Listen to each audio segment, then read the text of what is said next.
based sa ang SOCO report, sir, is wala ko sila nakita nga niya foul play ang pagka-matay ni nanay. Base sa ilahang examination sa lawas, nga kumingon ta nga di kawatan si nanay, ang iyahang gold o ang iyahang kwarta nga na siyang kiliran is intact ra na siyang lawas.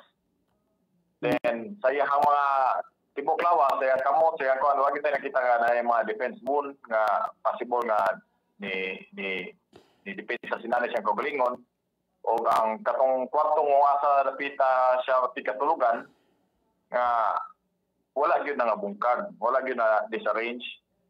Then wa po tayo mga makita nga mga blood stain sa bungbong, sa salog kung asa siya naghigda. So kani karon sir, no, based sa yung initial investigation, asa kay posibleng anggulo sir ngano nabuwag man to yung ulo sa iyang lawas? So among gilantawan ni sir, kaya pag-abot ko na mo diha, mo to na interview na mo nga si nanay is living alone, nag-inusara rin lang siya diha. So for so many years na, then ginahat na magpasuko na siya sa iyang ako sa tuho diha para magpalit og pagkaon og tubig. Pero ang kuyog sa iyang panimalay is ang upat ka iro, then ang duha ni ini bagong nanganak na mga itoy. So sila ra gini gapuyo dihang dapita. Wala ni siya bana, wapo ni siya anak.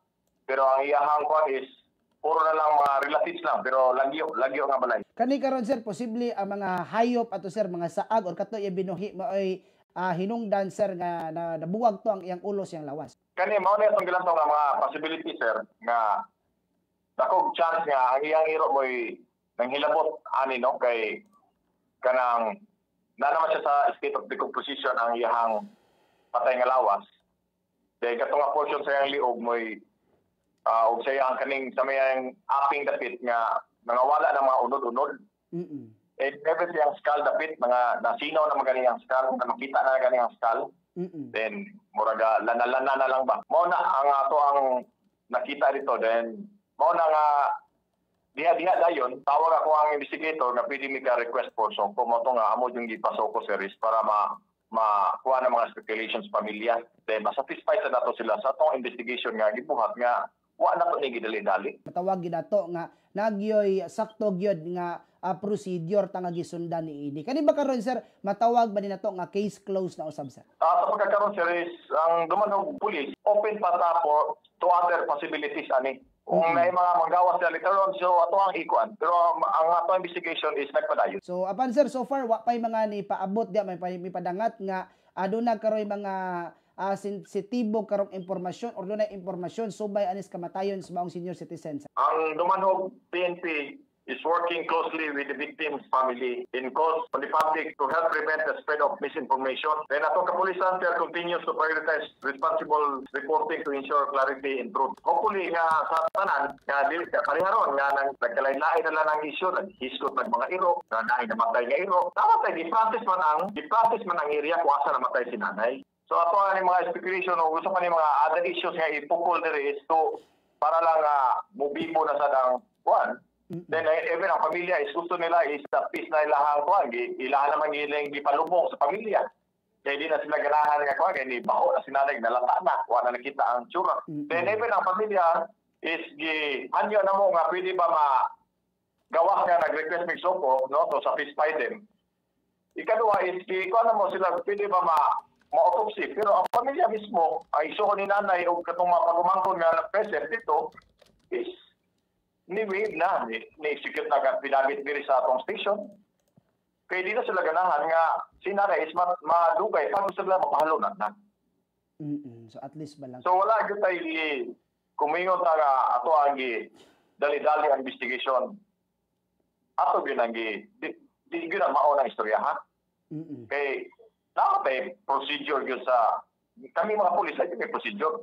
Lantaw na mo kinahanglan gyud sa nagyoy taga-SOCO para ma-examine yun og tao ang area, no, kung ma-crime scene ba siya or dili.